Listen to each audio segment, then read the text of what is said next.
It's the Wex Appeal Podcast. Barbells, beats, and buffoonery. 3, 2, 1, go! Here we go. Dope conversations. Damn, that's my Genghis Khan. Where fitness, pop culture, and a lot of random buffoonery collide. I'm coming for you. It's ridiculous, really. Hashtag space war. But amusing. Wex, you laughed least at me, so you get to go next. Here's your host, Wex. I was going to say I blacked out during the explanation. I just heard space war. What is up, everybody, and welcome to the Wex Appeal Podcast, Barbells, Beats, and Buffoonery. I am your host, Wex, and I'm happy to announce that, yes, ladies and gentlemen, we are back. We are back, baby. We are fucking back. We are back. Yeah. Classic. We are back. We are back. We took some time off, got some things in line, and now we are back, ready to give you some brand new content, some new perspectives, and some amazing, amazing guests. That's the biggest thing for me, is having great conversations with interesting people. And we're not just going to be going into the CrossFit space. We're going to be hitting all the different spaces, as you will find out today. A very unconventional guest for what has been on the podcast recently. But I'm happy to announce that we are partnering up with a lot of different CrossFit competitions. Some of them are sanctioned competitions, and then some of them are ones that you know very, very well. Obviously, we have a deep connection with Tier Wadapalooza down in Miami. We're going back to Miami Beach this January. We're going to be there on the podcast stage. Happy to announce, just finalized everything today. And we're going to be back on Miami Beach, not Bayfront Park anymore, on Miami Beach for Tier Wadapalooza. And we could not be more excited. We are also teaming up with the Pensacola Beach Brawl. That's in Pensacola, up in the panhandle of the state. Very excited to bring some new content to them and team up with them and do some really, really big things. And then, of course, the Tampa Bay Games, or Fit Fest, out of Tampa. We're going to be connected with them again next year. We did some content with them earlier this year as well. And man, it's just some big things in store. So stay tuned. We got some amazing guests coming up, and I cannot wait to share the rest of them with you and everything that we're doing. I'm excited. Today's episode is a little bit outside of what we would consider the normal, but I prefer to talk to people just in all sorts of different walks of life. And this next guest, I have watched for years on the Food Network. He's done some of my favorite shows. I first watched him on Ace of Cakes with his team making cakes in Baltimore. And he's gone on to do other shows. He does all the cooking competitions. If you've watched any of the cooking competitions, he's one of the judges on there.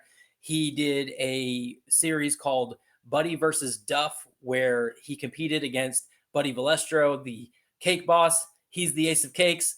And they had a competition they threw down, I think, 3 seasons. Fantastic shows, and just a great character, and somebody who recently has embarked on a health journey, trying to get himself into a more healthier lifestyle so that he can be around for his family, which resonates very big with me and very big with, just the CrossFit ethos. So I wanted to have him on. I wanted to talk to him, see the things that he's doing, and also talk to him about his journey, his weight loss, his health, and also just he's a really, really interesting guy. So, ladies and gentlemen, my guest today is the Ace of Cakes, Mr. Duff Goldman. Well, Duff, thank you for coming on the show. Thank you for joining me here on the Wex Appeal Podcast. We've been talking back and forth on Instagram for a while, and you've been on a little bit of a journey. So, welcome to the show, and man, thanks so much for being here. Yeah, thanks for having me, man, and thanks for all the motivation and all the kind words on Instagram. That's really what that count's all about. It's just, everybody boosting each other up. It's really nice. Absolutely. And those who follow you on the regular Duff Goldman page, tell them about kind of what inspired you to start a whole nother Instagram and kind of take this new fitness journey, which everyone knows you from cooking and Food Network and all that, but I think only a smaller portion of people are starting to realize that you have this kind of fitness community behind you now. Yeah, it's interesting. My fitness journey started when I was probably, I think, 14, when I joined my first gym, and Me and my buddies just were lifting, like every other, teenage kid, you get into lifting.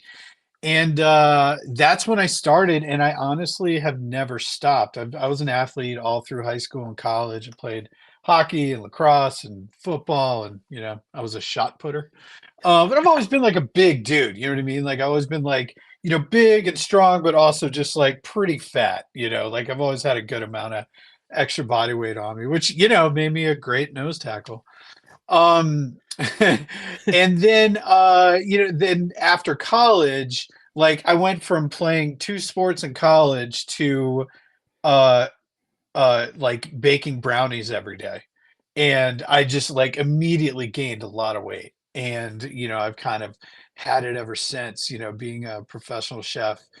It's a it's a interesting, it's a lovely career. I love it. I wouldn't change it for the world, but trying to stay like physically and also emotionally healthy as a chef can be challenging. It's tough. You're surrounded by delicious food all the time, and you're surrounded by people screaming at you all the time, and it's a lot of pressure. You're on your feet a lot. It's hard, like cooking, because cooking is such a physical, it's such like hard physical labor, to then like want to go to the gym afterwards or go to the gym before you get to work, because you're just going to get absolutely slammed. Well, not just physically, even emotional, like just mentally. Yeah. I worked in a restaurant for a very short time as a server, and it was a lot. It was a lot of run and run and go, and I can only imagine what was going on with the guys in the kitchen, and that's at a local ale house. That's not at the high level in which you've cooked. But how did you so kind of going back to you had a career in sports in doing playing the different sports. How did you get into cooking and like kind of shifting your focus from an athletic background into cooking and making food and doing what you do now? Yeah, it's interesting. I when I was same age, roughly, even a little younger, I was actually a graffiti artist also. And when you're 14 years old, 15 years old, it's your job opportunities aren't, there's not like there are things that like teenage kids do, and one of them is flipping burgers, and I needed a way to pay for spray paint. So I started working at McDonald's, and that was how I made money to pay for art supplies. And it's funny, like fast forward, like that was kind of like all my jobs throughout high school and college were in kitchens. I worked at McDonald's, I worked at fine dining restaurants, I worked at a pizza joint, I was a breakfast cook at a Greasy Spoon. Like it's just cooking was like the thing that I did for money because I was good at it. I liked it. Um, I never really thought about it as a career until like my senior year in high school, when I was like, man, I'm about to go to college. I have no idea what I'm going to major in. Like the only thing I really like enjoy doing that I can get paid for is cooking. Maybe I should go to culinary school. And I did, so I went to undergrad, and after that I went straight to culinary school, and kept right on cooking. Yeah. But then you kind of transcended that. You went from, cooking to, probably cooking for someone and now cooking as your own business. Mm. How did it transition into your own business? And then how did you get, I guess, found in the Food Network space and becoming you quite possibly one of the largest stars of the Food Network? I don't know about that, but You are, I listen, you are very well known in all spaces, because I run in a that's lot of fitness cool. spaces and a lot of, different type of, from music to movies and things like that. And literally everyone I mentioned, I was like, yeah, Duff's coming on the show. And they're like, oh, I know who that is. Cool. Oh, so, cool. Right so on. you definitely, don't sell yourself short on that one. People Cool. know you. Thanks. Well, so I was cooking for a while. I was kind of, worked all over the country, and eventually I moved back to Baltimore because I was kind of at a point where I was in like my early my mid 20s, and I was like, I'm also a musician, and if I'm gonna, take a stab at being like a full-time musician, now is the time to do it. And so I quit my job, and I started a little cake company out of my apartment just to make enough money so I could like pay for rent while I was like, on my way to becoming a huge rock star. And so I was doing that for a while, and like playing music, and that was like music was my focus, and like cakes was just, I loved doing it. It was fun to do, but it was something that I could do myself, no overhead, and make a living. And then one of my buddies, name is Jeff. He was also a musician, and he was had a job, and he was like, I want to be able to make my own hours too, so I can go on tour and make records and do all the things that musicians have to do to make it. And so he was my first employee, and then I hired a couple other guys that were all just dudes that I knew sort of from the music scene. As the bakery started growing, I was like, man, you guys want to deliver cakes for me and stuff, like, and that's kind of how we sort of started. And then I got an email from a young woman who was a freshman or a sophomore at the art school in Baltimore, and she wanted to come and work for me. I was like, I have zero, like this business is totally illegal, right? I don't have a business license. I don't have a health department certification. Like we are operating out of my house. Like this is like, you're not gonna be able to get credit for, and cause she wanted like what do you call it? Like an apprenticeship, internship. Yeah. Like an internship. Yeah. Like for school credit. And she's like, none of that matters. It's all cool. And I was like, all right. So she came, and she was amazing. Like right off the bat, she's been like a trained artist. She was really good. So I ended up hiring her, and I hired like 5 of her friends and just a bunch of other people that we knew kind of from the creative community in Baltimore. We knew people that were in the theater business. We knew people that were in fashion. We like, one of the kids that worked for me went to FIT. And so it was all like creative people. None of them were culinary. I was the only one that went to culinary school. And so we had this pretty eclectic group of individuals that were all like really good artists, really creative, and so we were just making wild stuff.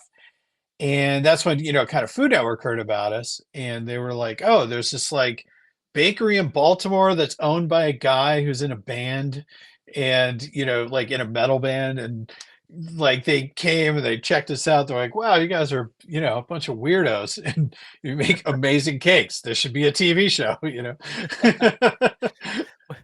We have an idea. Let's put it all together. Right. Yeah. Which I think was why like Ace of Cakes was so good, because it was really honest. Like they literally, all that stuff you see on the show, like none of that was produced. Like we were just a bunch of kids trying to figure out how to run a business. Yeah. And I loved that show because of that. It was so just raw, and it was like a whole bunch of friends that got together and just made a business. Yeah. Which Totally. I think that's awesome. You've done so much with that since then. Obviously you've now moved on, moved to California, but you still have the bakery in Baltimore, correct? Yeah. Bakery's still going strong. So, and we're jumping through history here. I have to ask about this because I mentioned it to you earlier, the Buddy versus Duff series. Oh yeah. You did 3 series? I think 3 seasons. Like three seasons. Yeah. And I have to say it was really cool to watch each season kind of evolve, but I have to ask about the first season. Sure. Because it seemed like you guys legitimately did not like each other. Like, and I don't know if that's part of TV and drama and all this sort of stuff, but like there actually seemed to be a little bit of hostility. And by the time you got to season 3, it seemed like you guys were cool. Yeah. I mean, so I had never met Buddy before we did that show. And I always like personally just kind of rankled whenever like people would compare us, because I was like, we're so different. Like the cakes we make and just the approach that we take to things are just wildly different. I don't think like one way is better than the other, or what I mean? Like no sort of value. We're just very, very different people. Didn't run in the same circles. So like we are very different, but also I think in some respects we're also very similar. Like he's he's a pretty like alpha male. I'm how do you say cantankerous, pugnacious. I am pugnacious. You know what I mean? Like I don't really back down from a fight, Yeah.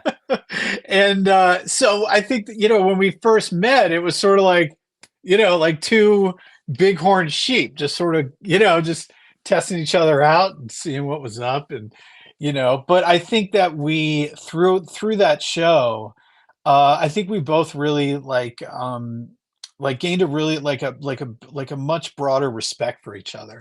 Mhm. I think Buddy is a great artist. He's an incredible cake decorator. I think he's a very, very smart businessman. I have nothing but respect for the guy. And he so sweet, sent when my daughter was born, him and his wife sent us so much lovely stuff for her, and blankets, and a Burberry scarf for a baby, really, really nice. We go to Goodwill and Target, and I was looking at this Burberry scarf, and I was just she was a baby, I was like, this is the nicest thing you will ever own. I love it. Yeah. Oh, that's awesome. And it definitely did, that played through in the seasons. For sure, because like I said, by the third season, and obviously, Buddy had gone through his own kind of struggles with, his accent, which is eerily similar as far as you both had hand injuries. I noticed that. It was really strange, man. That was really wow.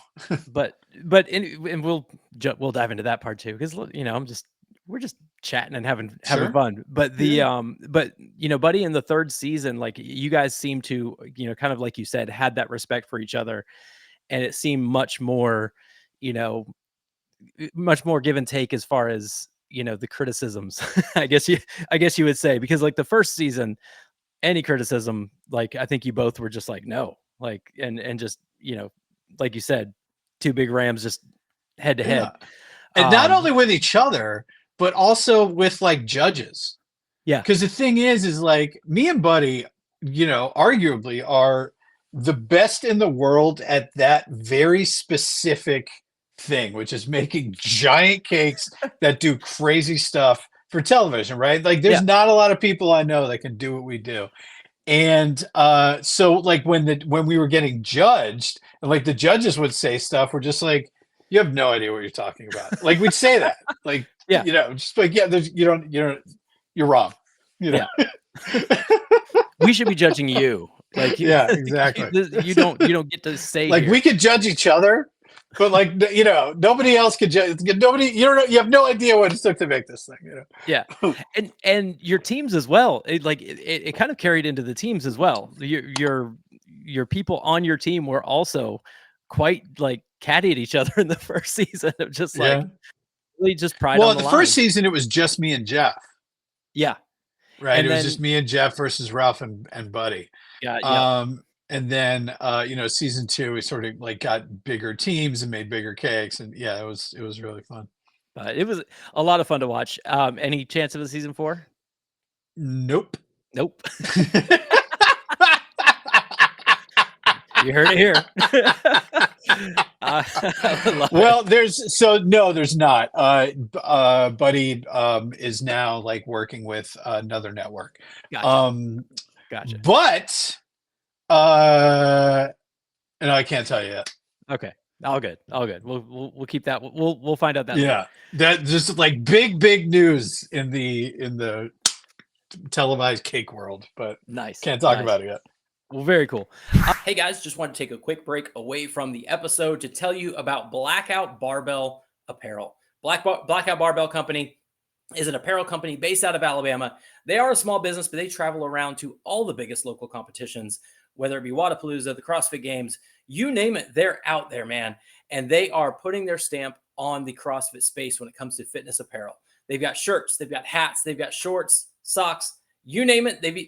they've got it. So make sure you go over to blackoutbarbell.shop, use the code WEXAPPEAL to get 10% off your order, and make sure you get fitted with some of the best apparel in the game. And stay tuned for a collaboration with WEXAPPEAL and Blackout Barbell coming very, very soon. So get over to blackoutbarbell.shop, use code WEXAPPEAL to get 10% off your order, and join the Blackout family. Very cool. So going back to, obviously you've had a very successful career in food.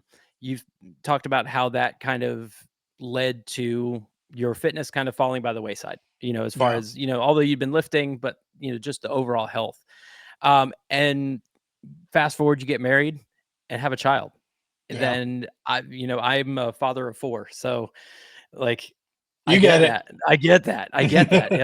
In my soul, it's like, this is why I work out. I work out so that I'm here for a long time. And I know, seeing you on Instagram and, talking back and forth with you, that was a big part of your motivation, was being able to play with your daughter and be here a long time for her. So how did that kind of play in? And Well, like I'm an older dad, right? I'm 49 and my daughter's 3. And when you do the math, Yep. I don't get a lot of time with her. You know what I mean? Like I want to have as much time as possible, and I want it to be the highest quality time. And like I want to take her to sports and show her how to throw a ball and how to play soccer and take her to the ice rink and all the things that I want to be doing, just because like that stuff was such a huge part of my life. I want to be there for it. I don't want to be like an old guy just sitting around like watching her at practice. I want to be able to like get out there and run around and Yeah. get her excited. I want to teach her how to ride a bike. My wife's gonna teach her how to surf. Like it's like I want to be there, and I want to be there as much as possible. And I don't want her to after I'm gone just to remember her dad as some like old fat dude. And I'm kind of in the similar boat. I'm a few years younger than you. I'm 44 and my youngest is 4. So kind of same thing, doing the math and be like, I want to be able to play baseball with my kids, through their career, however long, their career may be, or however long I'm here. I want to be able to be able to roughhouse and play with them, and them have to work to beat me. Yeah. Totally. Because I got 2 girls that are older and then 2 boys that are younger. And I'm always one of those, I'm one of those dads where I'm like, you got to work to beat me. I'm not going to just let you win. Like we're going to play the game here. And yeah, my wife was doing that with my daughter, playing tic-tac-toe, and like she got good at it. And I was like, if you expect more out of him, you get more, Oh, absolutely. Yeah. And I've seen you post videos with her coming out there and working out with you too. Yeah, I got her these little foam dumbbells, right? So she does like she'll do presses with me, I mean she just kind of flings them around, but she's out there and she's doing it. And she hits the heavy bag, and I'm trying to like teach her how to breathe. So I'm like, shh, shh, like you gotta shh. And so like she'll go up to it and she'll be like, shh. And so it's really funny. It's really cute. But the thing is that right now she thinks of the gym as a fun, happy place that she is welcome to. And, I think especially for a girl, that's great for her to be like, yeah, I belong in a gym. I can go to the gym. That's a fun place for me. It's a positive place.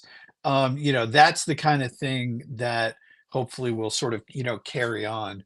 Cause I want her to have all those good habits, like I want her to, I wasn't really like taught that stuff. Like, neither of my parents were really all that into my sports. Like my mom she was like into like us when we were like playing soccer when we were like little kids. But like once sports started getting a little more serious, we just kind of did it on our own. And I really want to make sure that just like Josephine grows up, like, taking care of herself. And I don't want her to be a bodybuilder. I don't want her, like none of that. I just want her to be healthy and lift and, take care of herself, Yeah. And that it's funny that you say that, because that's similar to the story of my kids. The 3 younger ones, my oldest, she's into horses and that's kind of her thing. But my 3 younger children have seen me in the gym. I'm a CrossFit coach. So, I do that on the side. I'll coach the 5:30 a.m. class and things like that. But, I used to coach a lot more when my second daughter was 3-4 years old. And she did the same thing that Josephine does. She went in the corner and she'd be playing with little weights or picking up the little ball, and she would mimic. Big rope. Oh yeah. Yeah. She would sit there and she would mimic everything we're doing. And, I pulled her aside and I was like, okay, if you want to do this, that's fine, but we're going to do it right. And just making sure that you're safe and that, everything that you're doing is, how you should do it, good form, because I don't want you to be injured. And she's now 11 and she competes in CrossFit, and she wants to do all sorts of physical things that, kids her age would never be able to do. And That's great. Just from, I want to take credit because, she saw me in the gym and that's why she did it, but she saw me and that's what got her started. And that's what made her then fall in love with the sport herself. So it's that lead by example. And, you're leading by example by, being out in the gym, but you very well could have led by example of, like you had said, just being in the kitchen, just eating food, and they follow what we do, good and bad. Yeah. So I think totally. it's awesome that you're making those steps and, kind of moving down the path of health so that you can be there, but also you're setting such a great example for her. Yeah. Thanks. What, so how's the progress been? Because you've had some significant, goals that you've hit. Yeah. Let's see. I started out, I was 272, and this morning I was 233. Nice. Which is good. Since I've started this journey, my lowest was 231. But I'm like an accordion, right? I get bigger and smaller. There's times in the year when, like when I'm filming and I'm, just tasting a lot of, like literally my job is to eat sometimes 20 brownies in a day, and so that can really kind of throw me off, and I don't want to become bulimic. So, you just sort of got to work through it and find the things that work, so usually when we're filming, I'll eat brownies and, pie and cookies. And then lunch and dinner is lettuce, sardines, and lemon juice, just the absolute, just cleanest I could possibly eat. And just, keep everything moving, and you know what I mean? Try to keep some balance in there. So I have to go pretty hard, but even doing that, you're going to gain weight. And also just it's hard traveling when you're filming and you're on sets. You're just you know what? I'm eating a burger. And the journey for me has really been I think sort of the overarching kind of thing that I kind of keep realizing over and over again is that life is a continuum, and there's no it's not points where okay, now I'm at this point, and now boom, I'm going to be at the next point, at the next point. Life is just a continuum. And what I'm trying to do is live the healthiest life that I can. And but part of that is eating burgers once in a while, because I love burgers. Eating ribs, I love barbecue. I'm a pastry chef. I love cookies. And so being able to live a life where I can still enjoy those things, but understanding that don't eat 12 cookies, have one cookie and savor it and taste it and really enjoy it, Yeah. That's a good one. But it's pretty tough, I think, for everybody. No fitness journey is linear. And it's understanding how to give yourself some grace and, not beat yourself up when when I'm you know what, I want some popcorn, I'm eating popcorn, and not then beat myself up for the next week while I'm, trying to get it back together. Yeah. And that's one of the things you shared is you're always one choice away from a good decision. Mhm. It's okay. Yeah. So today was a, what we'll call a bad day, or a day that I, just kind of let it go and picked up what I wanted to. Okay, well, tomorrow we clean it up, and we make that 1% better decision, each and every day. And the thing that is really, I like the trick for me, one of the biggest things I've been learning is exactly what you just said. It's just being able to put that into practice, because a lot of times, like, if I'll have a day where, like, all right, you know what, we stopped at McDonald's and I had a Big Mac. Then the next day, being able to sort of have the form, be like, okay, listen, yesterday was like, you did what you did. It's all good. Today, this is what you're going to do, and sticking to it. And not sort of falling into that mindset of like, oh, well, I had a Big Mac yesterday, so I'll have a couple Doritos. It's fine. You know what I mean? There's a funny Sinbad clip. I remember the comedian Sinbad. Oh yeah. Where he was talking about I think it was on like his Afros and Bell Bottoms stand-up special, where he's talking about joining Weight Watchers. And he said, if you get hungry, open the bag of chips and eat a chip, and then close the bag and put it away. He's like, if I could do that, I wouldn't be here. Right. I open the bag, it's a meal. Yeah. You open the bag, you're throwing the bag away because it's empty. Yeah. You don't want it to go to waste. You just eat what's in there. No, you're crush the whole thing. You can't, there's no such thing as like an open sleeve of Oreos. No. No, you have to finish the row and move on through. So, you've kind of delved into, like I said, this journey. You've gotten healthier. You talked about ribs. I will have to give a shout out to another Food Network guy who is a good friend of mine. I don't know if you saw Barbecue Brawl 3 with Bobby Flay, but Rashad Jones is he was the winner of that season. And he actually lives here in my hometown in Ocala, Florida. Oh, cool. So he has quite possibly the best barbecue in the entire state, so it's been called. So next time, I just noticed you were out here a couple weeks ago for Kennedy Space Center. Yeah. That place is awesome, man. Yeah. So we'll have to get you over to Ocala to come hang out with, get some bread. Rashad. Yeah, totally. Yeah. And he's been on a few of the Food Network shows. He actually had his own little spinoff, Eat Sleep Barbecue. Cool. So he's, fellow Food Network alumnus. Nice. This episode is brought to you by Podium Nutrition. You can go to 321podium.com/Wex Appeal to save 25% off of your order and unlock the game changer to your nutrition. That's right. I use it. I use the creatine, and it has completely changed the way that I work out in the gym and the results that I'm finding in the gym. I'm getting lifts that I never thought possible just by adding creatine into my diet. And I know that Podium Nutrition will be a game changer for you as well.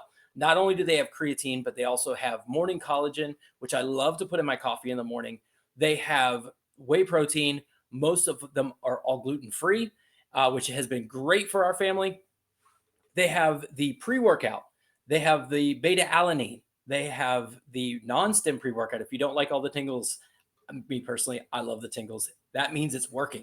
But you can use all those products. Go to 321podium.com/Wex Appeal to get 25% off your order and unlock a just absolute game changer in your fitness. Once again, 321podium.com/Wex Appeal to get 25% off your order.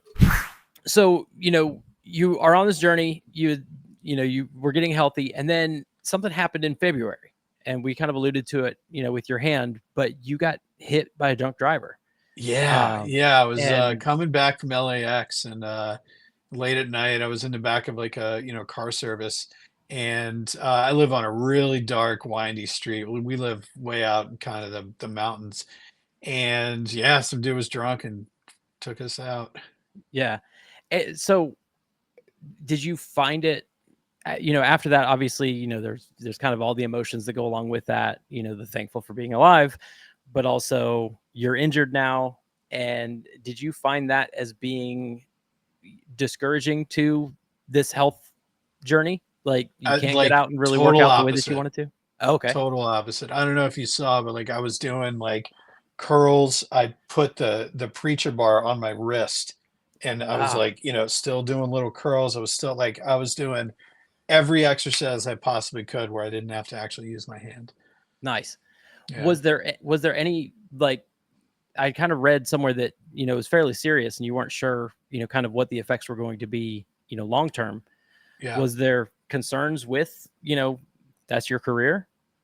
I mean, I cook, I make art, I'm a woodworker, and I play music. I need my hands, right? I don't have much up here. So I need, I need these. And so it was really scary. And I think, because I know that, like, I just have so much riding on my hands, that I really dove into getting back to normal as quickly as possible.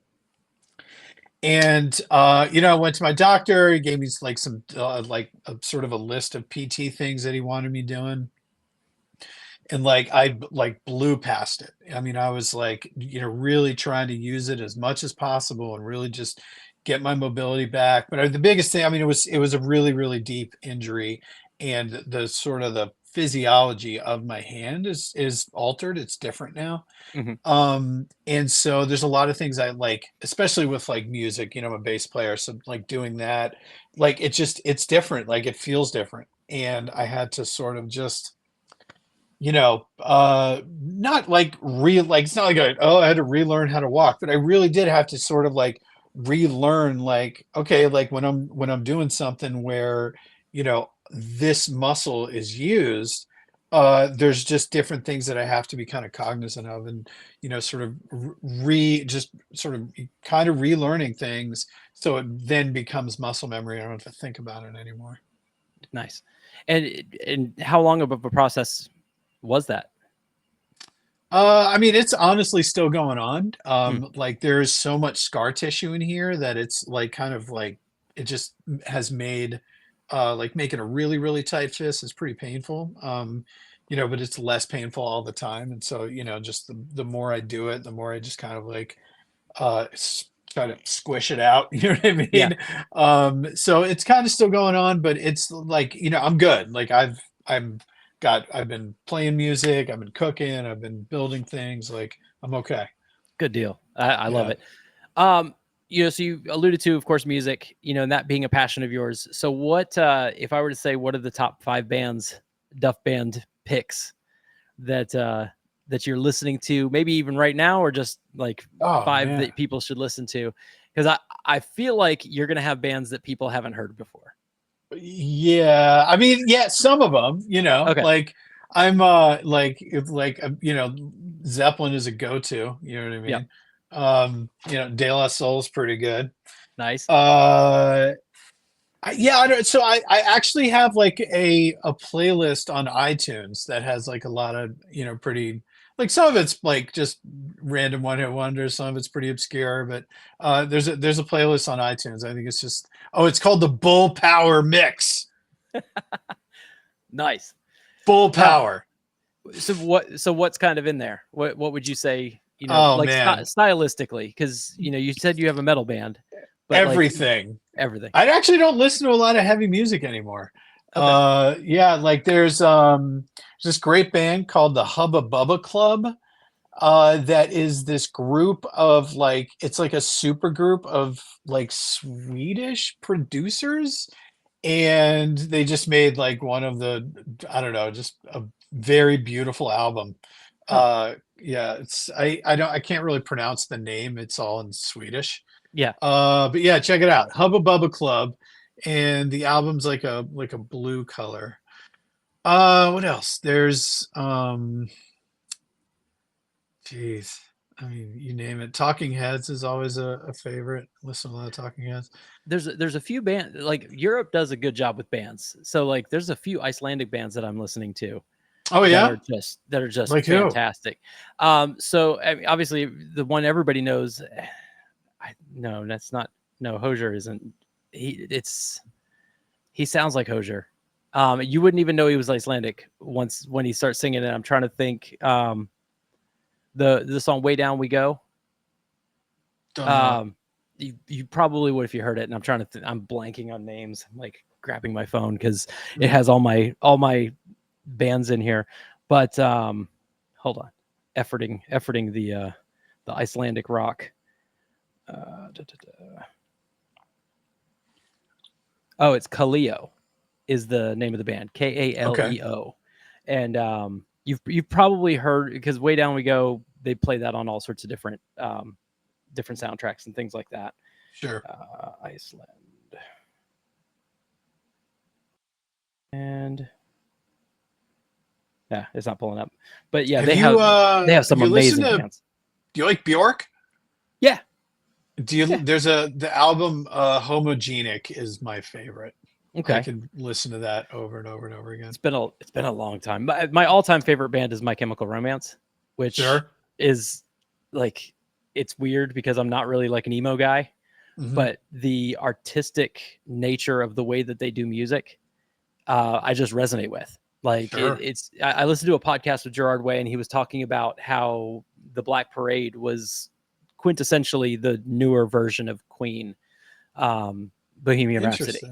Huh. So if you listen to both of those songs and the theatrics behind it, the orchestra, the way that they kind of bounce between different styles, you start to hear kind of the way that Bohemian Rhapsody really influenced the Black Parade.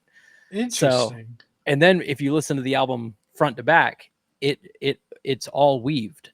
So each song kind of blends into the other song. So it's an actual album. It's an actual album. Yeah. They did it on that, and they did it on Danger Days.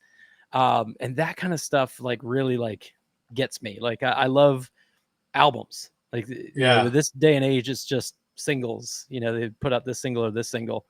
But to hear you want a good album, check out Surrender to the Night by a band called Trans Am.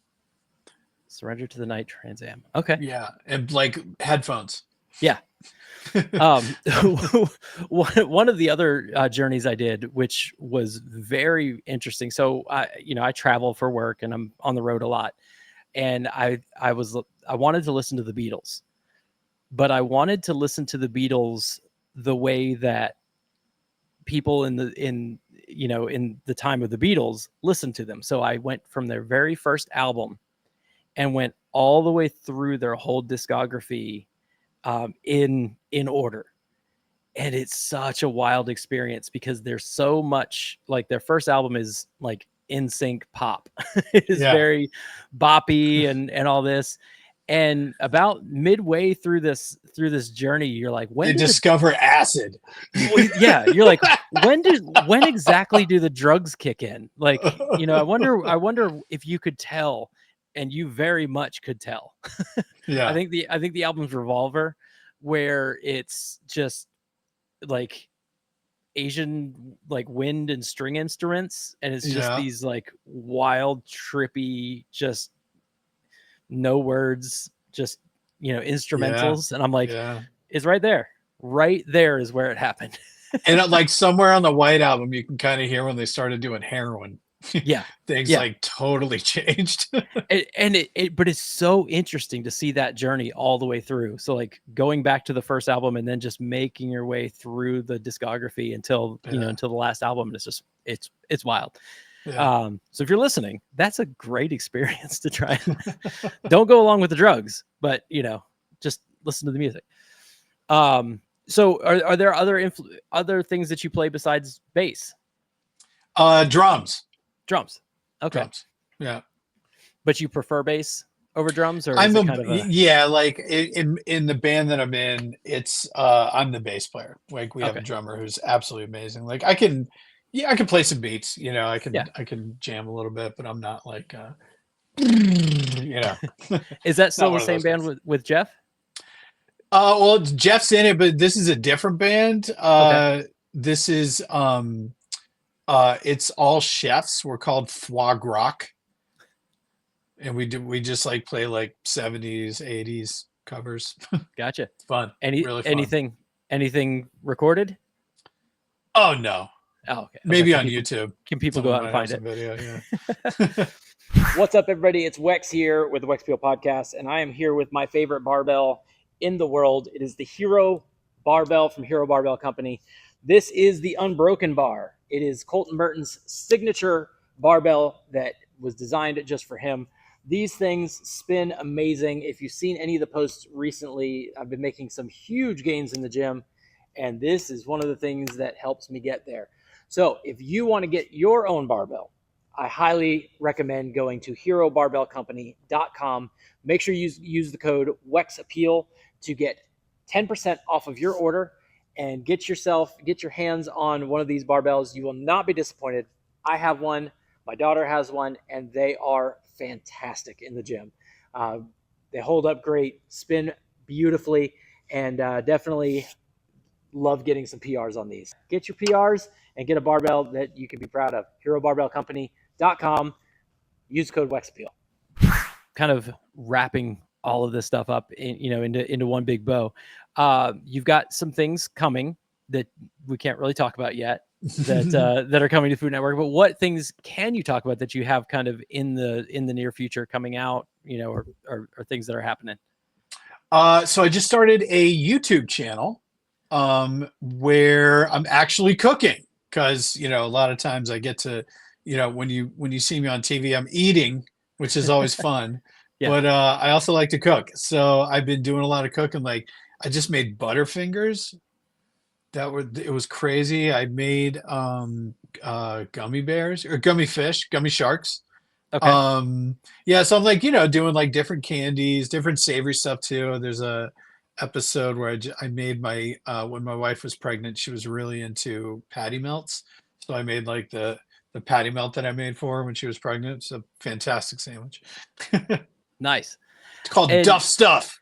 Duff Stuff. And actually, I think I shared that on the Instagram. I think cool. I think I shared a clip of that on Instagram story, telling people that you're going to be on the show. Oh, cool. So, thanks. Well, very cool. So you have that going to YouTube. Anything else with Food Network right now that's out? Let's see. Holiday Baking Championship is airing right now. Kids Baking Championship comes out in January. And then Spring Baking Championship will be in March. Gotcha.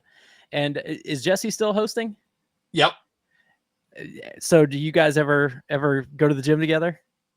We have not been to the gym together. No. He's a Florida boy. I used to go and watch him play up in Gainesville at the with the Florida Gators. So.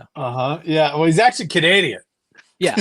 Yeah. Well, yeah. Well, we claim him as a Florida boy because because of the and I think he lives in Florida. I think he might live there.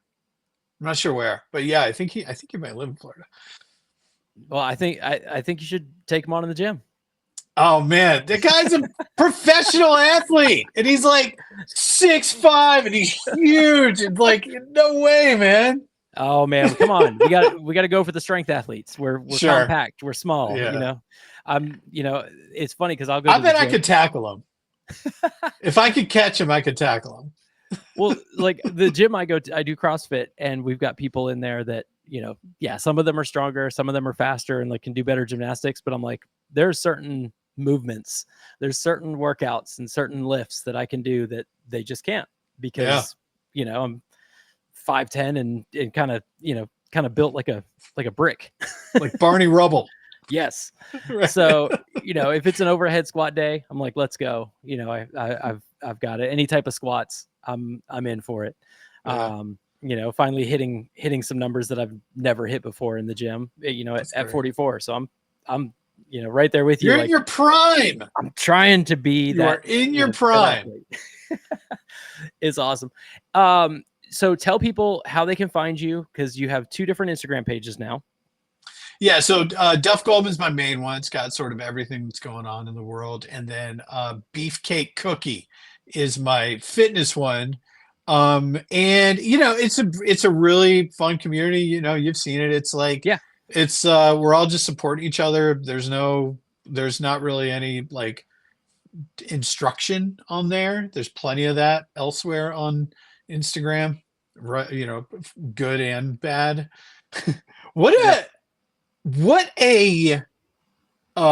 Since I've been doing this, what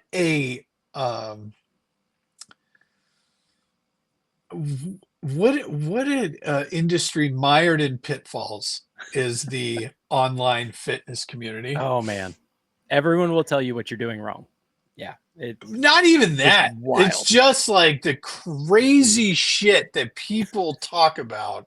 And like, you know, it's just unbelievable. You know, I mean, it's really, really, really, you're just like, wait, people believe this? And then you're like, wait, no, they're just doing that so everyone comments and they get a bunch of likes and, you know, they get, you know, like there's, you know, a lot of shit posting. But like, God, fitness Instagram is a dark place. We could You go know, all like, day on I'm this. sure. Oh my Like gosh. I try to keep like the beefcake cookie is just like a haven from all that craziness because it's crazy.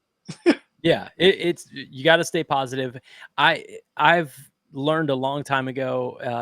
Joe Rogan says, you know, post and ghost, like post and just don't go back to it because people talk the craziest online. You know, people literally talk like they've never been punched in the face before, and it shows. It's the things they will post on the most mundane clips, and they just want to tear people down. It just devolves into just craziness, man. Just absolute craziness. You know, with this show, we try to stay positive. We try to, I try not to get in the clickbaity things of, you know, oh, hey, you know, check this out, and then you click on it and realize it's something you already knew or could have found out, you know. Yeah, it's like, oh, you got to eat like raw liver and whale sperm. It's the only way to live. Like, no, man. Oh, no, see, you're gonna get me on the liver. You're gonna get me on the Liver King, and then I'm gonna start talking. Yeah. Because that guy, his whole thing, he was talking about all these tenets and things that he follows, and like he eats how raw he's liver, like natural, and he's 100% natural. Come to find out, he spends thousands of dollars on steroids every month. Right. I mean, look at that guy. He's Tens of thousands. Guy was a beast. Yeah. So, you know, I love the positivity that you show in everything that you do. Thanks. You know, it's appreciated. You know, we love that I can sit down with my kids and watch some of the baking championship shows, you know, with my kids. My wife will put it on, you know, in the background because she just loves having it on. And it's just fun to watch. You guys are entertaining. You have a great rapport with with everyone, and you're awesome with the kids, man. And you know, Thanks. as a father with 4 kids, it's good to be able to put on a show and not be worried about it. That is such a horrible thing. You know, now even like some of the you know, like kids programming that she watches, I'm just like, wait, what did they just say? Yep. Like, okay, like, no, I guess we're not watching that show anymore. we were Bluey. Yeah. Oh yeah. Oh, that's a fan favorite in the house is Bluey. Yeah. So music fact, did you know that Bandit, the guy who plays the dad, is the lead singer of a punk band? No. An Australian punk band. Yes. I love it. It's called Custard. And if you look them up and listen to it, he does not change his voice at all.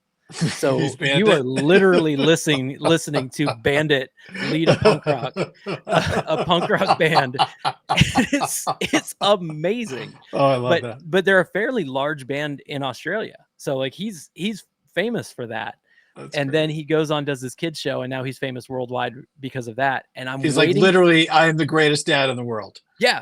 I'm waiting for the episode where Bandit gets back together with his college buddies and does a garage band. Oh, that'd be so fun. I mean, it's real life, you know, played out. So if you look them up, Custard, I think it is Custard. And they're phenomenal. They're absolutely amazing. So yeah, I'll check it out. Yeah.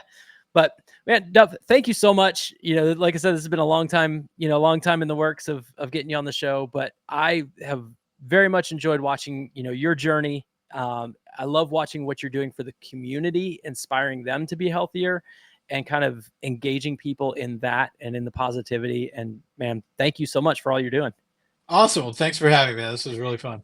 And next time you're in Florida, let me know. We'll get you some Big Lee's Serious About Barbecue. We'll absolutely. We'll have our ribs, and then we'll go eat salad later.